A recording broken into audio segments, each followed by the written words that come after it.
sa Tumaka. No wonder part 1 of the story, ako si Mara, isang simpleng estudyante sa isang maliit na bayan sa probinsya. Kasama ko ang aking matalik na kaibigan na si Lito. Simula pagkabata, kami na ang magkasangga sa lahat ng bagay, lalo na sa mga bagay na nagpapakaba sa amin, mga alamat, at misteryong bumabalot sa aming lugar. Isang gabi, habang naglalakad kami pauwi mula sa eskwelahan, napag-usapan namin ang tungkol sa isang lumang alamat na bumabalot sa aming bayan. May isang antigong bahay na matagal nang iniwan at sabi ng matatanda, sinumang magtangkang alamin ang lihim nito ay hindi na muling makikita pa. Sa hindi ko maipaliwanag na dahilan, ang alamat na iyon ay tila humahatak sa akin. May kung anong bumubulong sa aking isipan na kailangan kong malaman ang katotohanan. Mara, hindi ka ba natatakot? Tanong ni Lito habang tinatanaw namin ang bahay mula sa malayo. Baka naman totoo ang sinasabi nila. Ngumiti ako, kahit na ang kaba ay unti-unting gumagapang sa aking katawan. Ang mga alamat ay alamat lamang, di ba? Ngunit paano natin malalaman ang katotohanan kung hindi natin susubukan? Kahit na may pag-alinlangan, sumang-ayon si Lito. Kaya't napagdesisyunan naming bumalik sa bahay kinabukasan, dala ang aming mga flashlight at kaunting pagkain. Habang papalapit kami, parang ang paligid ay nananahimik. Ang hangin ay tila naglalaman ng misteryo at pag-aalinlangan. Pagdating namin sa harap ng bahay, tila may malamig na hangin ang dumampi sa aming balat. Ang pintuan ay bahagyang nakabukas at ang ingay ng mga kalawangin nitong bisagra ay tumimo sa aming pandinig. Lito, dito na tayo, bulong ko, habang dahan-dahang pumapasok sa loob ng bahay. Sumunod siya sa akin at sa bawat hakbang namin, ang sahig ay tila bumubulong ng mga kwento ng nakaraan. Sa loob, nakapaskil ang mga lumang larawan sa dingding, mga pamilyar na mukha na tila nakatingin sa amin habang kami naglalakad. Sa bawat sulok ng bahay, ang alikabok at mga anino ay naglalaro, tila nang aakit sa amin na tuklasin ang kanilang mga lihim. Habang iniisa-isa namin ang mga silid, napansin naming tila walang nangyayari. Ngunit bago pa kami tuluyang mawala ng pag-asa, may nahanap akong isang piraso ng papel sa ilalim ng lumang mesa. Nakasulat dito ang mga salitang, ang lihim ay nasa ilalim ng lupa. Lumingon ako kay Lito at nakita ko ang pagkabigla sa kanyang mukha. Ano ang ibig sabihin nito? Tanong niya, inaabot ang papel mula sa aking kamay. Habang pinag-aaralan namin ang nakasulat, biglang umuga ang buong bahay. Para bang may kung anong puwersa ang nagising sa aming presensya.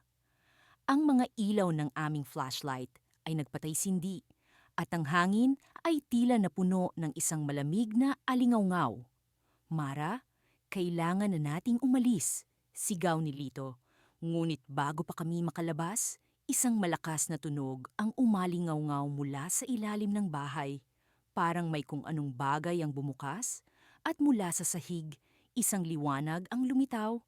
Naglalabas ng kakaibang enerhiya na tila hinahatak kami papalapit.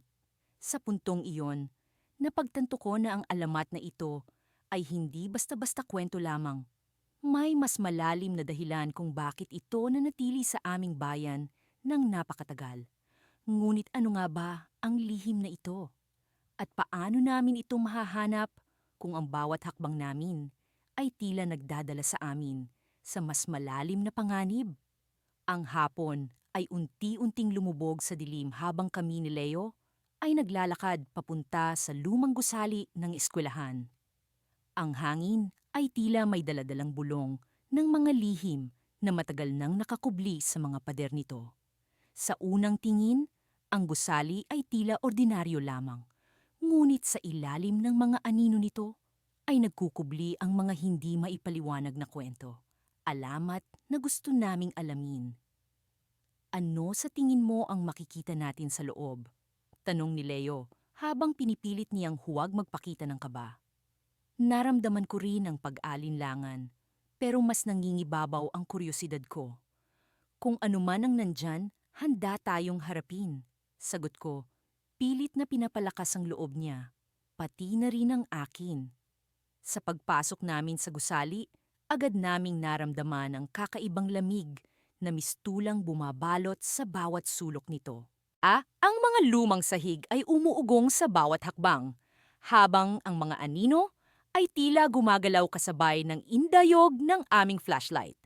Ang alamat ng gusaling ito ay umikot sa pagkakaroon ng isang lihim na silid na sinasabing taguan ng mga nawawalang estudyante. Sabi-sabi, sila ay nagtatangkang alamin ang misteryo ng eskwelahan, ngunit hindi na muling nakita. Nagpatuloy kami sa paglalakad hanggang sa marating namin ang isang lumang hagdanan. Ang mga baitang nito ay natatakpan ng makapal na alikabok at tila hindi na nagagamit. Ito na siguro yun, bulong ni Leo, nag-aalangan ngunit determinado. Dahan-dahan kaming umakyat, bawat hakbang ay nagdadala ng kaba sa aming dibdib. Sa dulo ng hagdanan ay isang pintuan, luma, may kalawang, at tila pinagtampuhan ng panahon.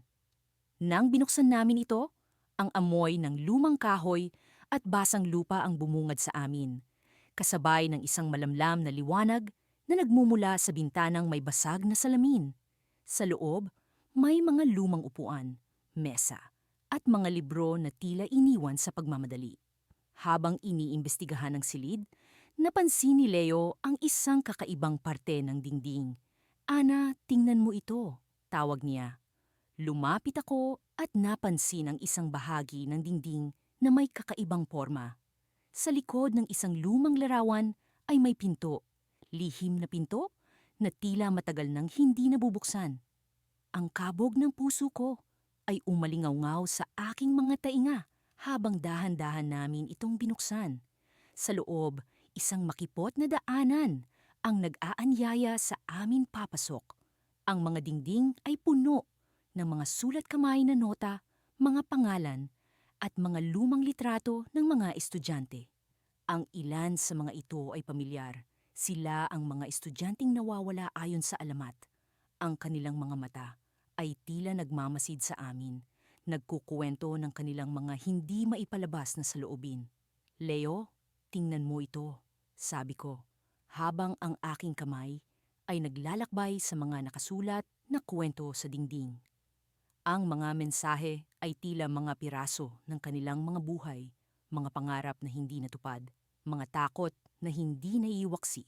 Ngunit sa gitna ng aming pag-uusisa, biglang naramdaman namin ang malamig na hangin na tila umihip sa aming likuran. Paglingon namin, ang pinto ay unti-unting nagsara, tila may sariling buhay. Agad kaming nagtakbuhan palabas, pero nang kami ay makarating sa pintuan, ito ay tuluyan ng nakasara. Wala kaming magawa kundi ang magtangkang buksan ito. "Ana, anong gagawin natin?" Sigaw ni Leo. Ang kanyang boses ay puno ng takot at pag-aalala. Ang aming mga kamay ay nangginginig habang pilit na binubuksan ng pinto, ngunit tila ito ay hindi na muling magpapasilip ng daan palabas. Sa gitna ng aming pagkataranta, narinig namin ang mga yabag na papalapit. Ang mga ito ay pabilis ng pabilis, kasabay ng malamig na hangin na bumabalot sa aming paligid. Sa isang kisap mata, ang silid ay tila nag-iba. Ang mga lumang litrato ay nag-umapaw ng liwanag, nagpakita ng mga kaganapan mula sa nakaraan. Sa gitna ng mga ito, isang mukha ang umangat, isang estudyanteng babae na may mga mata na tila puno ng pakiusap. Siya ay nagpakita sa amin ng isang piraso ng papel, may nakasulat na mga salitang hindi ko maintindihan.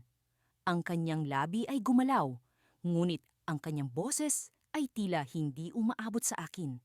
Kasabay ng kanyang paggalaw, ang silid ay unti-unting naglaho, na tila kami ay dinadala sa ibang dimensyon. At doon, sa gitna ng kakaibang lugar na iyon, bigla kong naalala ang kwento ng nawawalang estudyante. ang kanyang pagnanasa na alamin ang misteryo at ang kanyang babala sa mga susunod na magtatangkang sundan ang kanyang yapak.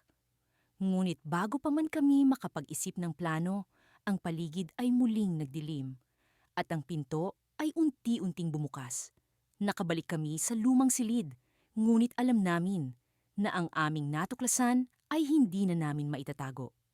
Ang alamat ay nagbigay ng babala at sa aming paglabas, alam namin na ang misteryo ay hindi patapos. Ngunit ang tanong na bumabalot sa aming isipan, ano ang kapalaran naming susunod? Hindi ko akalain na ang paglalakbay na ito ay magdadala sa amin sa isang lugar na tila ba'y nasa ibang dimensyon. Si Marco, ang matagal ko ng kaibigan, ay nagpakita ng kakaibang sigasig habang kami naglalakad sa madilim na kakahuyan.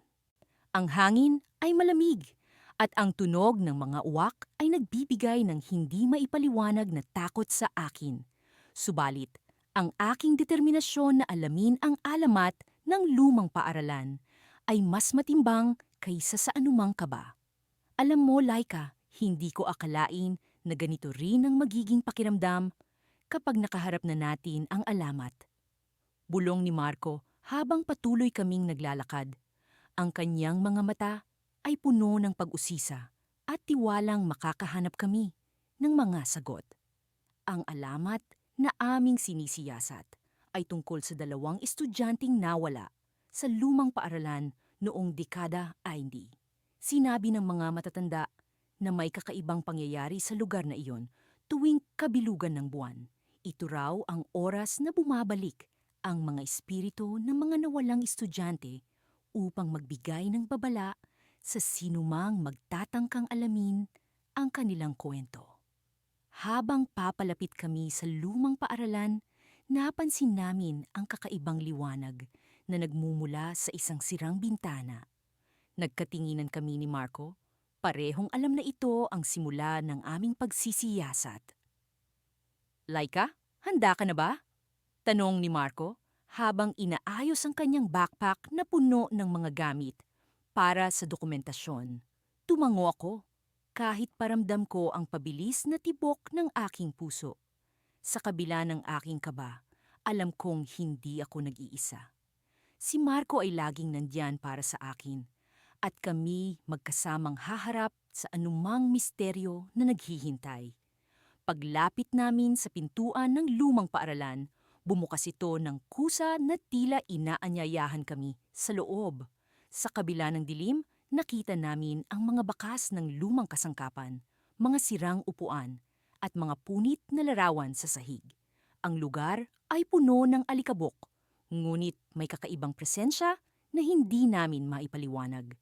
Sa gitna ng saglit na katahimikan, narinig namin ang mahina ngunit malinaw na tunog ng pagtawa ng mga bata.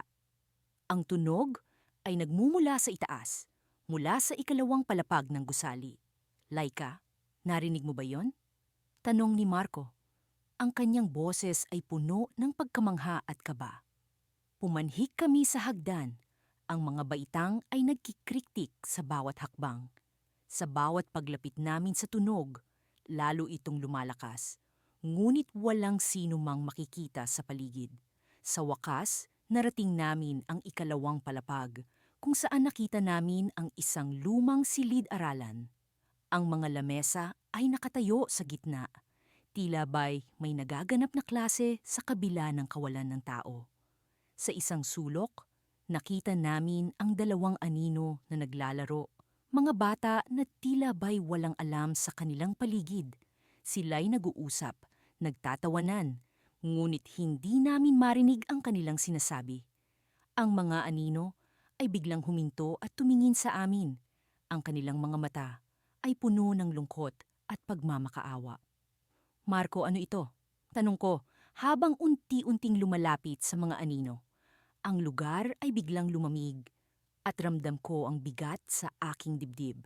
Tumingin si Marco sa akin, halatang naguguluhan. Laika, kailangan natin silang tulungan, sabi niya, puno ng determinasyon. Ngunit bago pa man namin magawa ang anumang hakbang, ang mga anino ay biglang naglaho at ang silid ay bumalik sa dating katahimikan. Habang kami nakatindig, nagulat kami sa biglang pagbukas ng pinto sa likuran ng silid-aralan.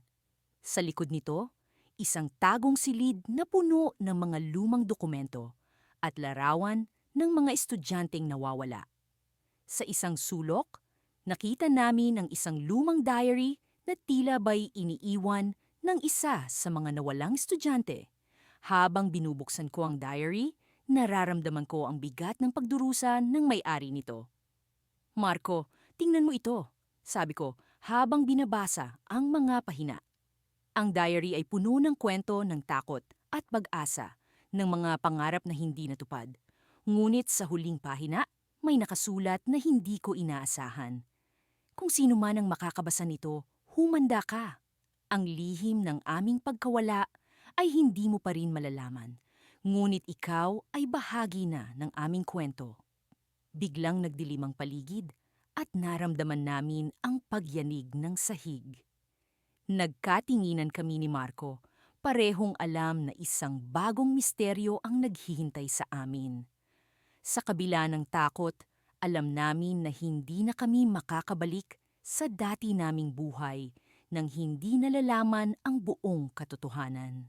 At sa sandaling iyon, napagtanto namin na ang alamat na aming tinutuklas ay hindi lamang tungkol sa mga nawalang estudyante.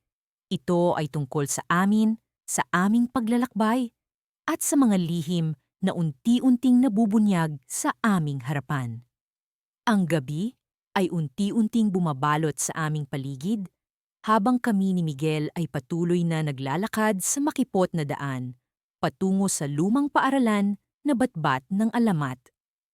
Ang hangin ay tila may daladalang bulong ng mga naunang kwento, mga kwentong nagbibigay buhay sa alamat na aming sinisiyasat. Sa kabila ng lamig at dilim, hindi namin alintana ang takot. Kami ay puspos ng determinasyon na malaman ang katotohanan. Alam mo, Lila, sabi ni Miguel habang sinusubukan niyang sumabay sa aking mga hakbang, ang alamat na ito ay hindi lang basta kwento. May nagsabi sa akin na may mga estudyante noon na sinubukang alamin ito, pero hindi na sila nakita muli. Hindi ko maiwasang maramdaman ang kilabot na dulot ng kanyang mga salita, ngunit pinili kong pawiin ito sa pamamagitan ng pagtawa. Kaya nga nandito tayo, sagot ko, para ibahin ang kwento, para malaman ang katotohanan. Sa wakas, narating namin ang lumang gusali ng paaralan. Ang mga pader nito ay natatakpan ng mga baging at tila humihingi ng tulong sa pagdaan ng oras. Pagpasok namin sa loob, nakaramdam kami ng kakaibang presensya. Ang lugar ay tila buhay sa sarili nitong paraan. Ang sahig ay umuugong sa bawat hakbang namin at ang mga anino sa dingding ay nagkukwento ng nakaraan. Miguel, tingnan mo to. Wika ko habang itinuro ang isang lumang larawan sa dingding.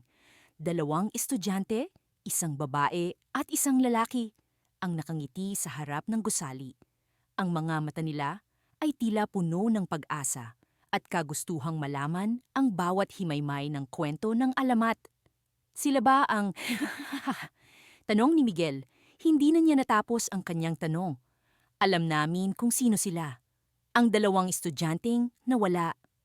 Ang kanilang pangalan ay nakaukit sa ilalim ng larawan, Clara at Andres.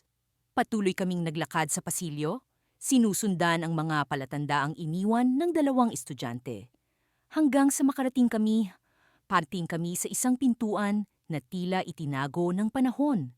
Nakaukit sa kahoy na ang pintuan ay may simbolo na hindi namin mawari. Isang bilog na may 2 linya sa gitna, na tila sumisimbolo sa koneksyon ng 2 mundo. Pagbukas namin ng pintuan, isang kakaibang silid ang bumungad sa amin. Ang silid ay puno ng mga lumang libro at mga kagamitan sa pagsisiyasat. Sa gitna nito ay isang mesa na may nakalatag na mapa ng paaralan, mga guhit at sulat kamay na tala mula sa 2 estudyante. Parang ito ang kanilang lihim na silid, wika ni Miguel habang tinitingnan ang mga dokumento. Sila ang unang nag-imbestiga sa alamat.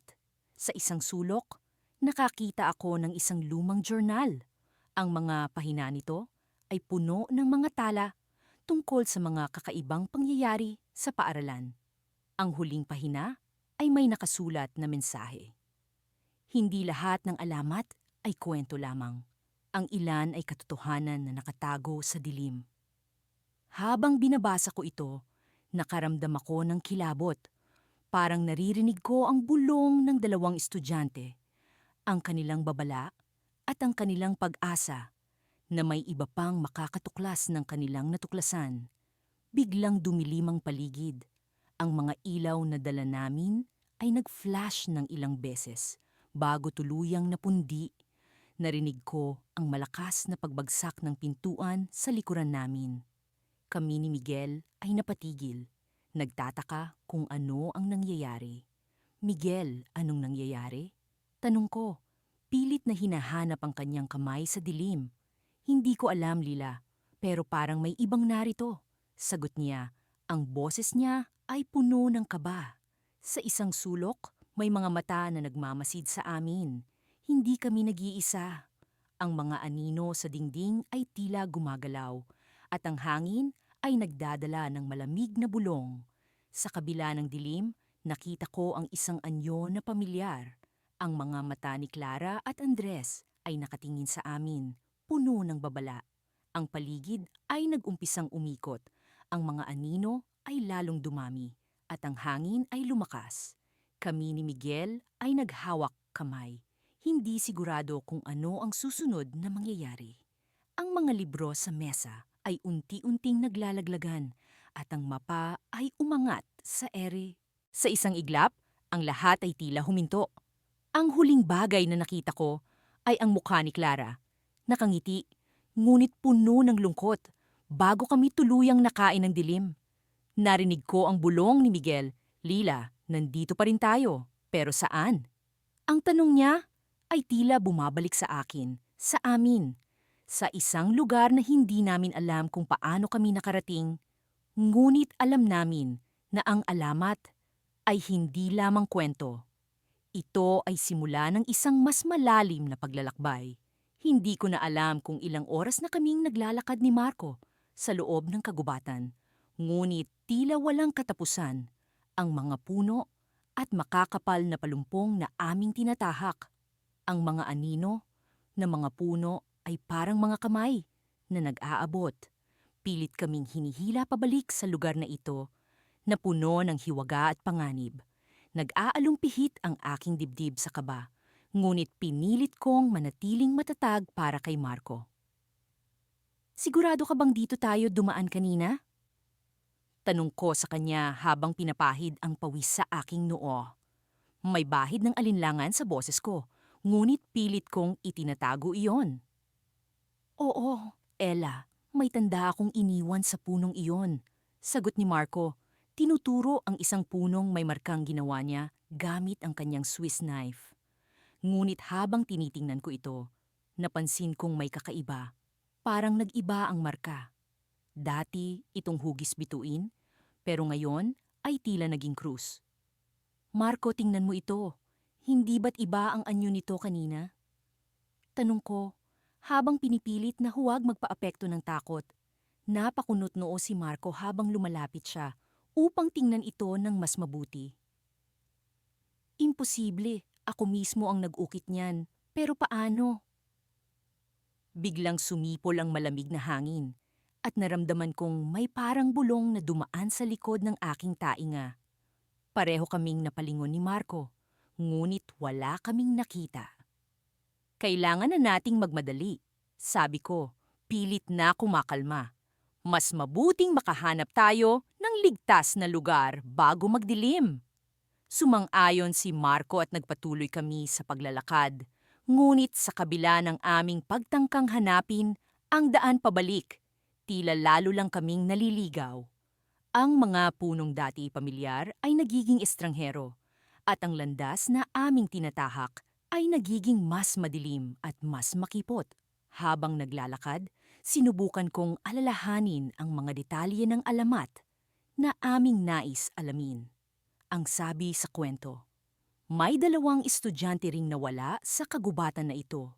Matagal na panahon na ang nakalipas. Sila raw ay naghanap ng isang mahiwagang puno na kaya umanong magbigay ng katotohanan sa kahit anong tanong na itatanong mo. Ngunit hindi na sila muling nakita pa. Ang alamat na iyon ang naging dahilan ng aming paglalakbay. Sa isang proyekto para sa asignatura namin sa kasaysayan, naisipan naming gawing paksa ang alamat na ito upang alamin ang katotohanan sa likod nito. Ngunit ngayon, hindi ko maiwasang mag-isip kung tama nga ba ang aming naging desisyon. Nararamdaman mo ba yan?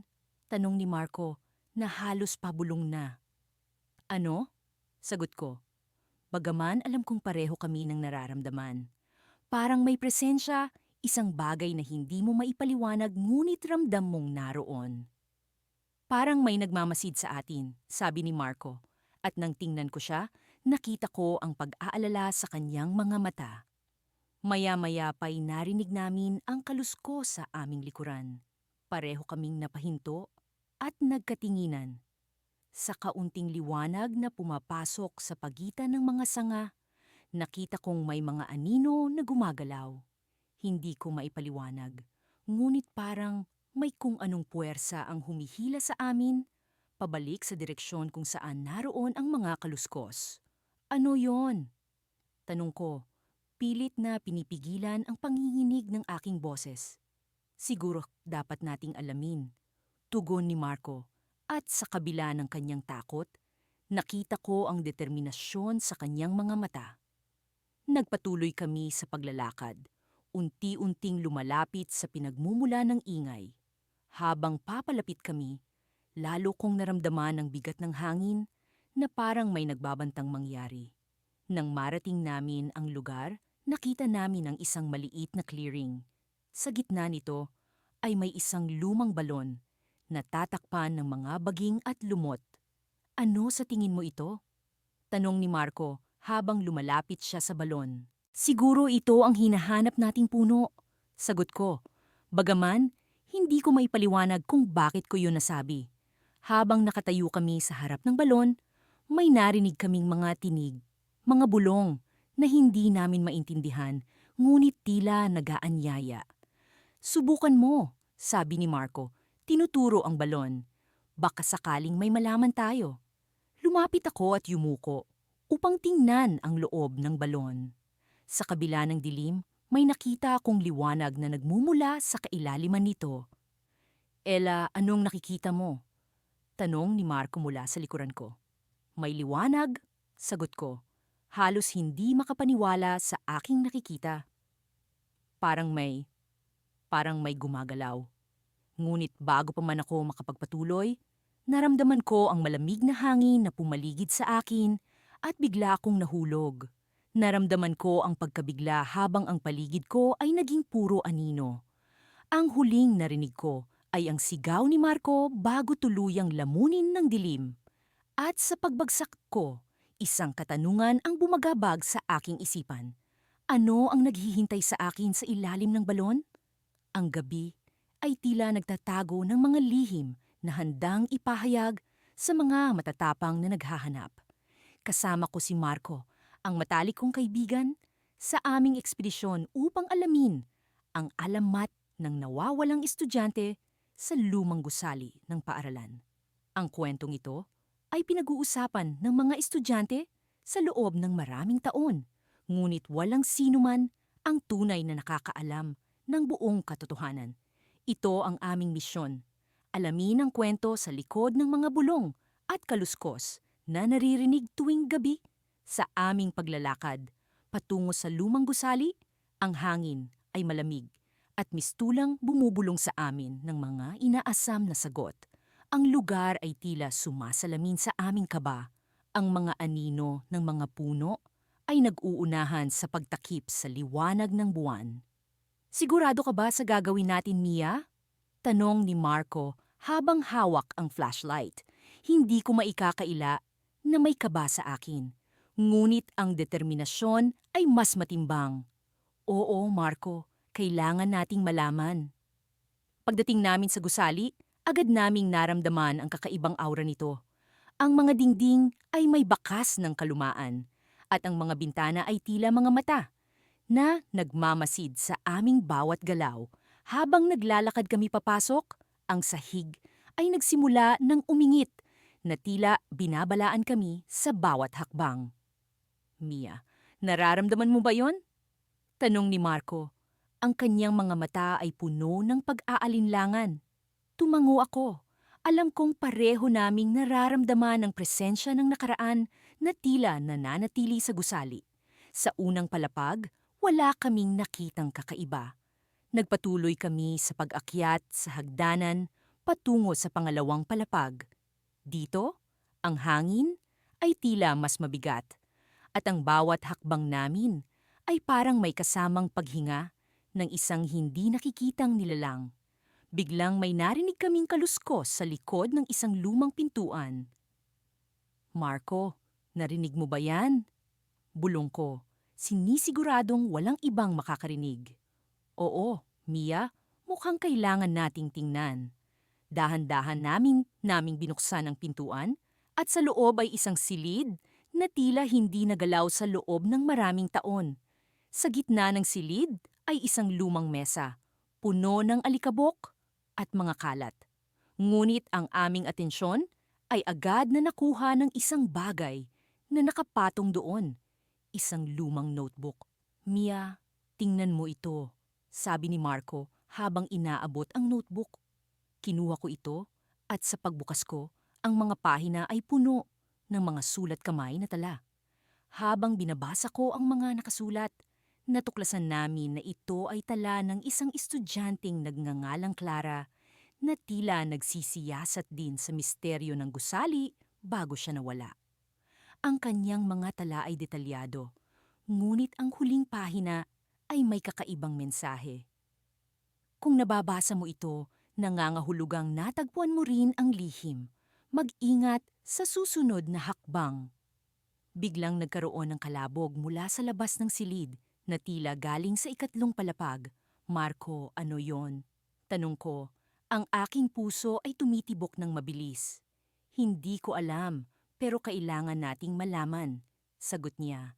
At kami ay nagpasya na sundan ang tunog. Sa pag-akyat namin patungo sa ikatlong palapag, ang mga ilaw mula sa flashlight ay tila naglalaro sa mga anino na gumagalaw sa paligid. Sa bawat hakbang, ang tunog ng aming paghinga ay sumasabay sa kakaibang ritmo ng paligid. Nang makarating kami sa tuktok, nakita namin ang isang pintuan na bahagyang nakabukas at mula rito ay may kakaibang liwanag na nagmumula. Marco, handa ka na ba? Tanong ko, hawak ang kanyang bisig. Tumango siya at sabay kaming pumasok sa silid. Ang liwanag ay nagmumula sa isang lumang projector na nagpe-play ng video ng mga estudyante sa isang classroom na tila matagal nang nakalimutan. Ngunit ang mas nakakagulat, isa sa mga estudyante ay si Clara, buhay, at tila binabantayan ng oras. Napatingin kami sa paligid at sa sulok ng silid ay may isang lumang cabinet. Bigla itong bumukas at mula sa loob ay may isang matandang lalaki na nangungulubot ang mukha, tila ang tagapagbantay ng lahat ng lihim. Mia, Marco, matagal ko kayong hinihintay, sabi niya. Ang kanyang boses ay malamig at puno ng misteryo. Bago pa kami makapag-react, ang projector ay biglang namatay at ang buong silid ay binalot ng dilim. Narinig namin ang mga hakbang papalapit sa amin at ang presensya na naramdaman namin kanina ay tila mas lumalapit. Ano ang ibig sabihin nito? Bulong ni Marco, habang ang aming mga mata ay pilit na naghahanap ng sagot sa dilim. Ang lihim ng gusali ay hindi sa pagkawala ni Clara, sabi ng matandang lalaki, kundi sa kung paano niya natagpuan ang daan pabalik. Sa kanyang mga salita, ang buong gusali ay tila nagsimulang gumalaw. Ang mga anino ay nagkakaroon ng sariling buhay At kami ay naiwan sa gitna ng misteryo na hindi namin inaasahan. Sa gitna ng kadiliman, isang pinto ang biglang bumukas, nag-aanyaya sa amin sa isang panibagong mundo, na puno ng hindi inaasahang mga sagot.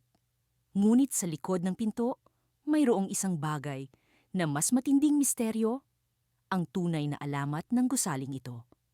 Ang diwa ng gabi ay tila pumapaloob sa aming mga puso habang naglalakad kami ni Carlo sa makipot na daan patungo sa lumang aklatan. Ang hangin ay malamig, nagpaparamdam ng kilabot sa bawat paghinga namin.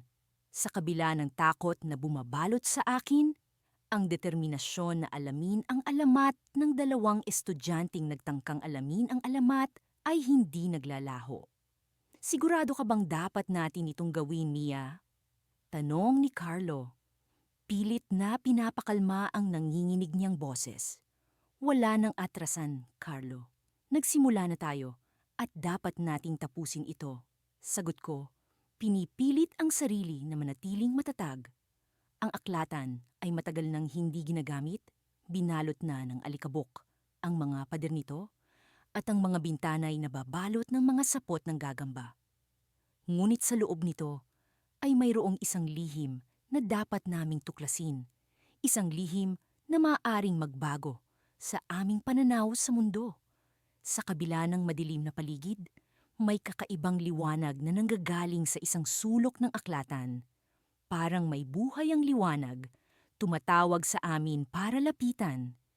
Habang papalapit kami sa pinagmumulan nito, nararamdaman ko ang bigat ng hangin na tila may mga matang nakatingin sa amin mula sa dilim. Carlo, nararamdaman mo rin ba ito? Tanong ko, habang ang puso ko'y bumibilis ang pagtibok. Oo, parang may kakaiba sa lugar na ito. Pero kailangan nating magpatuloy, Mia. Sagot ni Carlo, pinapakita ang kanyang tapang sa kabila ng takot. Sa gitna ng liwanag, nakita namin ang isang lumang libro na nakapatong sa isang altar na gawa sa kahoy. Ang pabalat nito ay tila yari sa balat ng hayop at ang mga pahinay tila naglalaman ng mga lihim na matagal nang nakabaon sa kasaysayan. Binuksan ko ang libro at ang unang pahinay naglalaman ng isang babala. Sa sino mang magtangkang alamin ang lahat, maghanda sa liwanag at dilim na magdadala sa iyo sa hindi inaasahang landas. Nagkatinginan kami ni Carlo at naramdaman ko ang pagkabigla sa aming mga mata. Ngunit bago pa man namin maipagpatuloy ang pagbabasa, isang malakas na ugong ang narinig namin na tila may bumagsak na bagay mula sa itaas. Mia, ano yon? Tanong ni Carlo. Pilit na pinapakalma ang kanyang sarili. Hindi ko alam ang sagot. Ngunit ang ugong ay tila nagmumula sa itaas na palapag ng aklatan. Nagdesisyon kaming umakyat, dala ang lumang libro upang alamin kung ano ang pinagmulan ng ingay. Sa bawat hakbang namin paakyat, ang hagdan ay tila bumubulong ng mga salitang hindi namin maintindihan. Ngunit ang bawat bulong ay tila nag-uudyok sa amin na magpatuloy. Pagdating namin sa itaas, nakita namin ang isang lumang istante na halos bumagsak na. At sa likod nito ay may isang pinto na dati hindi namin napansin. Ang pintuan ay yari sa bakal at sa ibabaw nito ay may nakaukit na simbolo ng dalawang estudyante na tila nakatingin sa isang hindi matukoy na bagay. Carlo, ito na kaya ang hinahanap natin? Tanong ko habang pinagmamasdan ang misteryosong simbolo. Walang ibang paraan kundi alamin, Mia. Buksan natin.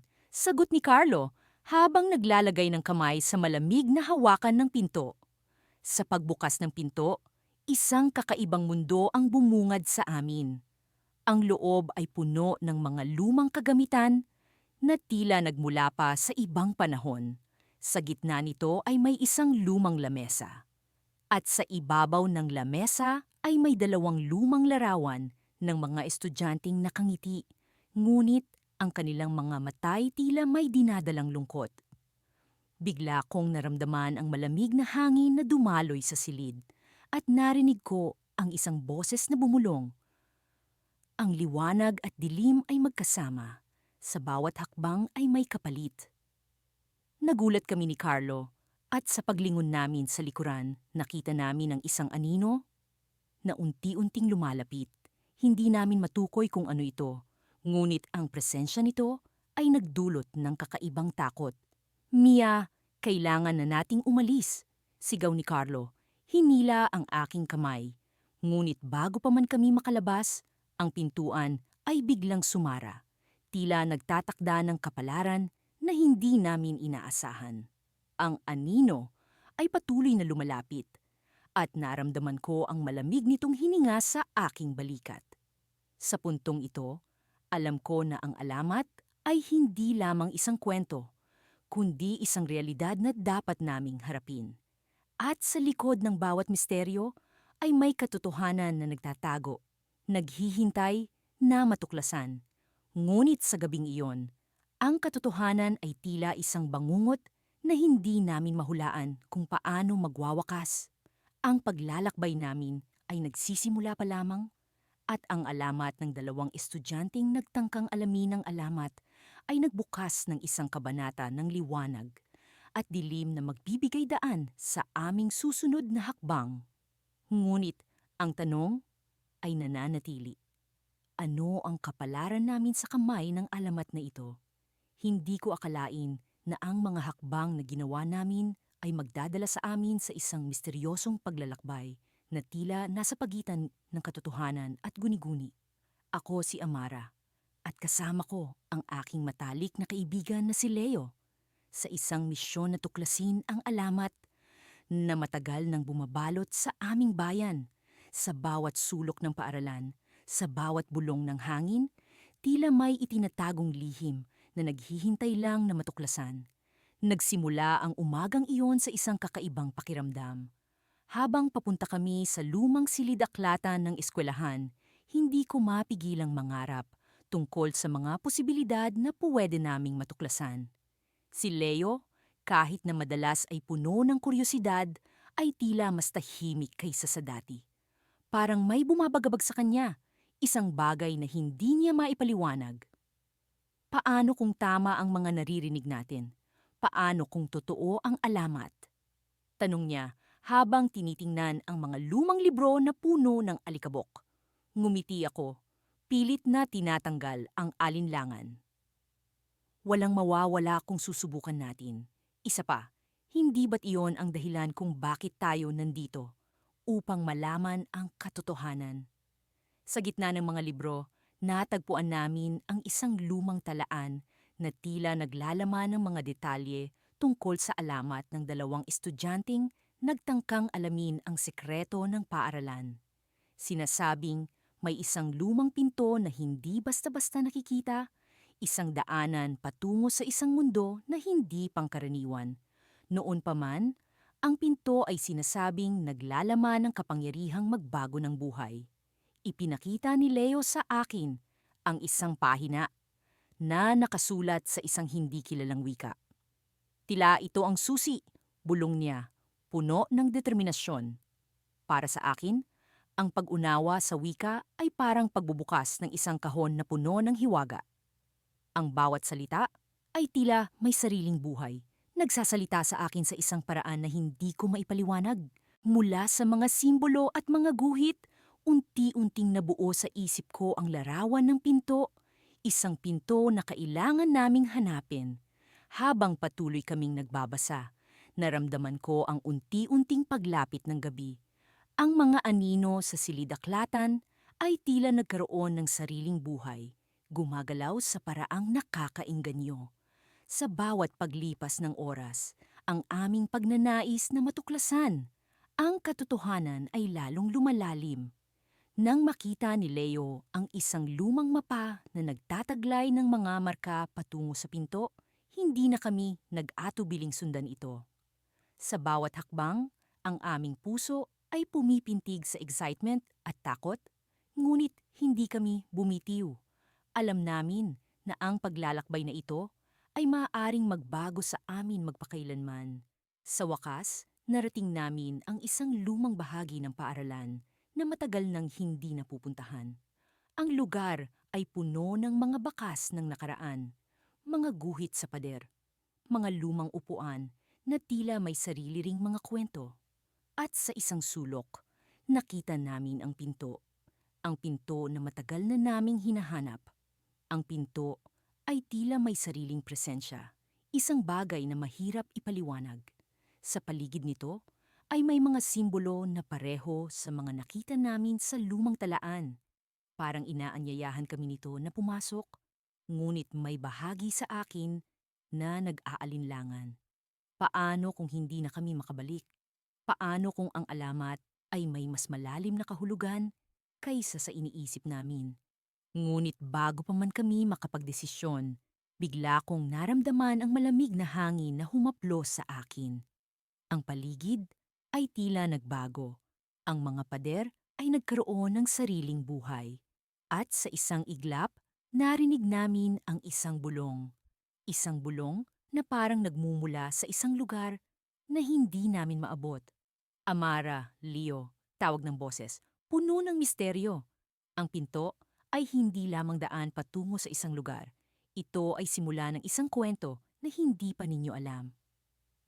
Nagkatinginan kami ni Leo, puno ng takot at pag-aalinlangan. Ngunit sa kabila ng lahat, alam namin na ang tadhana ay nasa harap namin at ang pinto ay nag-anyaya sa amin na tuklasin ang higit pa sa aming inaakala. Sa aming paglapit sa pinto, bigla itong bumukas ng mag-isa. Ang liwanag na nagmumula rito ay hindi pangkaraniwan, puno ng mga kulay na hindi ko pa nakikita. At sa likod ng pinto, isang mundo na hindi ko maipaliwanag, isang mundo na tila nag-aanyaya sa amin, natuklasin ang kanyang mga lihim. Ngunit bago pa man kami makapasok, biglang nagbago ang paligid. Ang pinto ay nagsara at ang lahat ay naglaho. Iniwan kami sa dilim ng lumang bahagi ng paaralan. Ngunit ang boses ay muling narinig, mas malakas, mas malinaw. Ang kwento ay nagsisimula pa lang. Ang daan patungo sa katotohanan ay puno ng mga pagsubok at ang pinto ay magbubukas muli sa tamang panahon. Sa gitna ng dilim, naramdaman ko ang pagkapit ni Leo sa aking kamay. Ang kanyang mga mata ay puno ng determinasyon at pag-asa. Alam ko na hindi kami nag-iisa sa paglalakbay na ito. Sa kabila ng takot, ang kwento ay nagpatuloy. At kami ay handang harapin ang anumang darating. Sa pagbubukas ng araw, tila mas mabigat ang hangin sa paligid. Malamig ang simoy habang kami ni Leo ay naglalakad patungo sa lumang library ng universidad. Ang lugar na ito, ang pinakahuling destinasyon namin sa aming pagsasaliksik, tungkol sa alamat ng dalawang estudyanteng naglaho. Sa kabila ng mga babala at mga kwentong nakakatakot na aming narinig, hindi namin maitatangging ang aming curiosity ay mas malakas kaysa sa takot. Ano sa tingin mo ang makikita natin dito? Tanong ni Leo, habang naglalakad kami sa makipot na daan, pinalilibutan ng matataas na puno na tila may sariling buhay. Siguro ay mga lumang dokumento o litrato ng mga estudyanteng iyon, sagot ko. Bagaman ang puso ko ay nagtataglay ng kakaibang kaba. Baka may mga tala na hindi pa naibubunyag sa iba. Pagdating namin sa library, agad kaming sinalubong ng tahimik na paligid. Pumasok kami at naramdaman ang malamig na hangin na tila bumabalot sa amin. Ang liwanag ng araw ay pilit na pumapasok sa mga bintanang may makakapal na alikabok. Ang mga libro ay nakaayos sa mga lumang estante, mistulang mga tagapag-ingat ng lihim ng nakaraan. Kailangan nating hanapin ang seksyon tungkol sa mga alamat ng kampus, sabi ni Leo habang sinasambit ang mga salita na parang dasal. Umaasang gabayan kami ng swerte. Nagsimula kaming maghalughog sa mga estante, isa-isang binubuklat ang mga libro. Sa bawat pahina ay tila nadarama namin ang pagdaloy ng oras, ang mga kwento ng nakaraan na muling nabubuhay sa aming isipan. Hanggang sa ang aking mga mata ay mapukaw ng isang maliit na kwaderno na nakatago sa likod ng makapal na aklat ng kasaysayan. Leo, tingnan mo ito! Sigaw ko. Ang aking tinig ay bumaon sa katahimikan ng library. Agad na lumapit si Leo, puno ng pag-aasam sa kanyang mga mata. Binuksan ko ang kwaderno at tumambad sa amin ang mga pahina na puno ng mga tala at doodle ng dalawang estudyante. Ang mga pangalan nila ay nakasulat sa bawat pahina. Karina at Mateo. Tila mga bahagi ng kanilang buhay ang nakatala sa bawat sulat kamay na letra. Mga pangarap, takot, at ang kanilang pagnanasa na alamin ang lihim ng campus. Parang tayo, bulong ni Leo, ang kanyang tinig ay puno ng pagkamangha. Nagpatuloy kami sa pagbabasa hanggang sa isang pahina ang pumukaw sa aming pansin. Nakasaad dito ang kanilang plano na pumunta sa isang lugar na tinatawag nilang ang puso ng dilim. Walang ibang detalye, ngunit may nakadikit na piraso ng papel na may guhit ng mapa. Leo, tingnan mo ito. Parang may tinutukoy silang lugar, sabi ko, habang sinisikap na unawain ang mga guhit sa mapa. Ang mapa ay tila patungo sa gilid ng kampus, sa isang bahagi na bihirang puntahan ng mga estudyante. Kakaiba ang simulaing iyon, ngunit sa kabila ng panganib, naramdaman ko ang pagnanais na sundan ang kanilang yapak. Alam mo, kailangan nating puntahan ito, sabi ni Leo, puno ng determinasyon. Kung saan man ito, baka ito na ang susi sa lahat ng misteryo. Sumang-ayon ako. Parang may humihila sa amin patungo sa lugar na iyon. Ang hindi maipaliwanag na koneksyon sa dalawang estudyanteng tila naglalakbay sa parehong landas ng pag-usisa. Habang kami ay naglalakad palabas ng library, muling bumalik sa aking isipan ang mga boses ng babala na narinig namin mula sa mga matatandang guro at kawani. Subalit, sa kabila ng takot, kami ni Leo ay nagpatuloy, pinanghahawakan ang kumpiyansa at ang pag-asa na matutuklasan namin ang hinahanap. Ang hangin ay tila naging mas malamig habang kami ay papalapit sa lugar na itinuro ng mapa. Ang paligid ay tahimik maliban sa bahagyang pagaspas ng mga dahon na sinasayaw ng hangin. Nang kami ay makarating sa tuktok ng isang maliit na burol, tumambad sa amin ang isang lumang gusali na tila iniwan na ng panahon. Leo, ito na yata iyon, sabi ko habang ang kaba sa aking dibdib ay lumalakas. Naglakad kami patungo sa pinto ng gusali. Ang lumang kahoy nito ay naglalabas ng tunog na parang alingawngaw ng nakaraan. Binuksan namin ang pinto at ang dilim ay bumungad sa amin. Ngunit sa kabila nito, may kakaibang liwanag na nagmumula sa loob. Ngunit bago pa kami sa makapasok ng tuluyan, narinig namin ang isang tunog, isang boses na tila nagmumula sa ilalim ng lupa. Hindi namin maipaliwanag kung saan ito nanggagaling, ngunit ang boses ay bumubulong, nag-aanyaya. Karina! Mateo? Nagkatinginan kami ni Leo, puno ng pag-aalinlangan. Ang boses ay tila nagmula sa mga dingding ng gusali, umiikot at bumabalot sa aming paligid. Sa kabila ng takot, kami ay nagpatuloy. Ngunit sa bawat hakbang, ay tila ang boses ay palakas ng palakas. At sa sandaling iyon, isang malamig na hangin ang bumalot sa amin na nagpatigil sa aming mga paa. Sa likod ng gusali ay may isang anino, isang figura, na parang hindi totoo, ngunit naroon nakatingin sa amin. Leo, ano yon? Tanong ko, habang ang aking tinig ay nanginginig. Ngunit bago pa kami makagalaw, ang anino ay umalis. Naglaho sa dilim, ngunit ang boses ay nanatili, bumubulong, nagtatanong kung kami ba ay handa ng alamin ang katotohanan. Sa pagkakait ng sagot, kami ay nanatili sa gilid ng pagtuklas. Isang hakbang na lamang sa pag-unawa sa misteryo. Ngunit ang tanong ay nananatili, handa ba kami sa susunod na hakbang? At doon natapos ang bahagi 9, isang cliffhanger na nag-iwan sa amin ng tanong, At pagnanasa na tuklasin ang susunod na kabanata ng aming pakikipagsapalaran. Ang paglalakad sa makitid at baku-bakong daanan ay tila walang katapusan. Ang mga anino ng mga puno sa paligid ay nagkukumpas sa bawat galaw ng aming flashlight. Madaling araw na, ngunit ang malamig na hangin sa gubat ay parang bumubulong ng mga kwentong hindi pa naisusulat.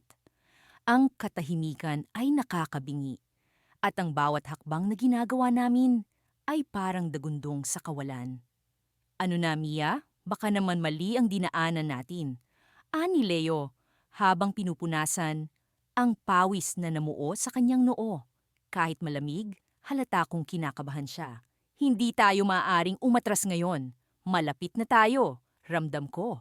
Sagot ko habang mahigpit na hinahawakan ng flashlight. Ang pakay namin ay ang mahiwagang kuweba na sinasabing pinagmula ng alamat na tinatawag nilang pintig ng lupa. Ayon sa mga matatanda, tuwing kabilugan ng buwan, ang lupa sa loob ng kuweba ay literal na pumipintig, parang puso. Ang sinumang makakita raw nito ay makakakita rin ng nakaraan at kinabukasan ng kanilang buhay. Ngunit may babala, hindi lahat ng katotohanan ay handang tanggapin ng tao. Kung totoo nga tong alamat na ito, bakit walang nakakabalik para ikwento ang nakita nila? Tanong ni Leo habang iniwasan ang isang nakaharang na baging. Siguro natakot sila sa nakita nila. O baka naman, may ibang dahilan. Sagot ko ng may halong kaba. Habang papalapit kami sa lugar na sinasabing kinaroroonan ng kuweba, napansin naming unti-unting nagbabago ang paligid. Ang mga puno ay tila masiksik at mas madilim kahit gamit namin ang flashlight. Ang simoy ng hangin ay nagbago rin. May kakaibang halimuyak na hindi ko maipaliwanag. Para bang pinaghalong amoy ng nasusunog na kahoy at bulok na dahon. Bigla, narinig namin ang isang tunog. Isang mabagal, mabigat na kalabog mula sa di kalayuan. Hoy, narinig mo yun? Bulong ni Leo na tila biglang naging masalerto. Oo, mukhang nanggagaling sa unahan. Sagot ko. Ngunit sa totoo lang, gusto ko nang umatras. Ang problema, wala nang atrasan. Sa wakas, narating namin ang tinutukoy nilang pader ng mga ugat. Ang mga ugat ng puno ay nagkukumpol sa isang bahagi ng lupa na parang natural na takip sa isang lagusan. Dito raw ang pasukan ng kuweba. Sigurado ka ba dito? Tanong ni Leo habang tumitingin sa akin na parang sinasabi niyang mas mabuting umalis na kami. Walang masama kung susubukan, hindi ba? Sagot ko, kahit ang puso ko ay parang sasabog sa kaba. Magkasabay naming hinila ang isang makapal na ugat at sa gulat namin, bumukas ito na parang pinto. Sa kabila nito ay ang isang madilim na lagusan na tila humihigop sa bawat sinag ng liwanag galing sa aming mga flashlight. Parang ayaw kong pumasok. Bulong ni Leo. Wala nang urungan, nandito na tayo. Sagot ko. Pero sa loob-loob ko, gusto ko ring umatras. Pumasok kami sa loob ng lagusan. Ang bawat hakbang ay nagiiwan ng eko na parang binabantayan kami ng mga matang hindi namin nakikita. Ang amoy sa loob ng kuweba ay higit na mas kakaiba, mas matapang, mas mabigat. Pagkalipas ng ilang minuto, narating namin ang isang malawak na espasyo. Ang kisame ng kuweba ay mataas at puno ng stalactites na tila mga pangil ng halimaw. Sa gitna ng lugar ay may isang bilog na lupa na may kakaibang ningning. Eto na ba? Eto na yun? Tanong ni Leo habang dahan-dahang lumalapit sa gitna. Bigla kong naramdaman ang init ng lupa sa ilalim ng aking mga paa. Ang bilog na lupa sa gitna ay nagsimulang magbago ng kulay.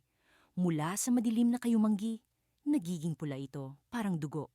At ang tunog na narinig namin kanina, ay mas lumalakas. Leo, para itong hindi ko na naituloy ang sasabihin ko. Biglang umindayog ang lupa na parang may buhay. Ang bilog sa gitna ay pumintig, isang mabagal pero malakas na pintig. Pintig ng lupa, bulong ni Leo, halos hindi makapaniwala sa nakikita. Lumapit kami ng kaunti, ngunit biglang bumagsak ang lahat ng ilaw mula sa aming flashlight. Ang buong kuweba ay nabalot sa kadiliman, maliban sa isang bagay, ang pulang pintig sa gitna. Mia, ano to? Tanong ni Leo. Biglang may bumalot na malamig na hangin sa paligid. At bago pa kami nakagalaw, isang boses ang narinig namin. Malalim, malupit, at parang nagmumula sa ilalim ng lupa. Samay, bakit kayo narito? Akantiloms, napalingon kami ni Leo sa paligid, ngunit wala kaming makita. Ang boses ay parang nagmumula sa mismong mga pader ng kuweba. Wala kaming masamang intensyon. Sagot ko, kahit nanginginig ang boses ko. Ang katotohanan ay hindi para sa lahat. Handa ka bang malaman ang iyong kapalaran? Napagkat muling bulong ng boses. Nagtama ang tingin namin ni Leo. Hindi namin alam kung sasagot kami. Ngunit bago pa kami makapagdesisyon, naramdaman namin ang paggalaw ng lupa. Ang pintig ay mas bumilis at ang bilog sa gitna ay unti-unting bumuka. Isang liwanag ang sumambulat mula rito at sa loob ng liwanag, may isang aninong unti-unting lumalabas. Leo, anong nangyayari? Bulong ko. Pero sa totoo lang, hindi ko alam kung gusto kong malaman ang sagot. At doon, isang malakas na sigaw ang narinig namin. Hindi ko alam kung galing sa akin, kay Leo, o sa mismong kuweba. Ngunit isang bagay ang sigurado. May nagising kami na hindi dapat magising. Sa mga nagdaang araw, ang aming pag-uusisa tungkol sa alamat ng dalawang estudyanteng nagtangkang alamin ang alamat ay lalong tumindi.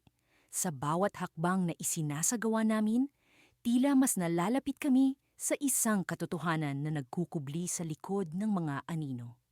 Ako si Lara, isang babaeng palaging handang harapin ang anumang pagsubok, at kasama ko si Marco, ang aking kaibigan na hindi nauubusan ng tanong.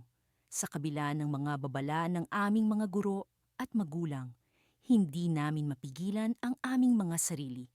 Ang misteryo ay tila isang magneto, humihila sa amin palapit sa hindi namin alam.